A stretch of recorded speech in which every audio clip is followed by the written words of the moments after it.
ఆదిశంకరాచార్యులు గురుదేవులు ఆయనకి జగద్గురువు అని పేరు. ఏ గురువుకు లేని గొప్ప బిరుదు ఒక జగద్గురు ఆదిశంకరాచార్యులకు మాత్రమే ఉన్నది.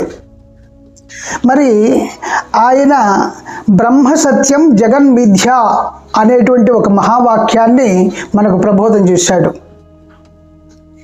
ఏది మిథ్య ఏది సత్యం అంటే ఆ యొక్క బ్రహ్మ పదం అనేది ఒకటి సత్యము, ఈ కనపడేటువంటి ప్రపంచం అంతా కూడా మిథ్య అని చెప్పాడు.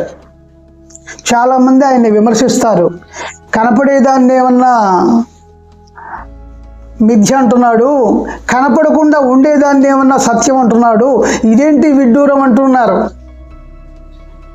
మరి భగవద్గీతలో కూడా శ్రీకృష్ణ పరమాత్మ ఏం చెప్పాడు అర్జునుడికి?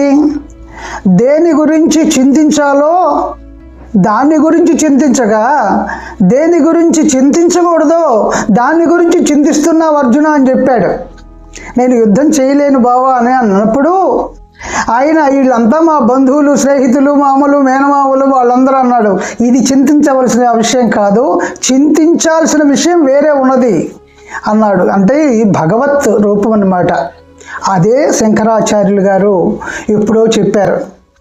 మరి బ్రహ్మసత్యం జగన్మిథ్య ఆ విషయం గురించి ఇవాళ మనం చెప్పుకుందాం.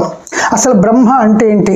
ఇవాళ పరబ్రహ్మతత్వం. మామూలు బ్రహ్మ అంటే మనం చతుర్ముఖ బ్రహ్మ అనుకుంటాం. ఏది ఆయన సృష్టించాడు, ఈయన స్థితి చేశాడు, మరి శివుడు లయం చేశాడు అని చెప్పి బ్రహ్మ విష్ణు మహేశ్వరులు అనుకుంటాం. ఆ బ్రహ్మ కాదు, ఈ బ్రహ్మ పరబ్రహ్మ. పరబ్రహ్మ మరి స్త్రీయా పురుషుడా, నపుంసకమా అంటే స్త్రీ పురుష అభేదరహితమా, అదొక బ్రహ్మ పదార్థం.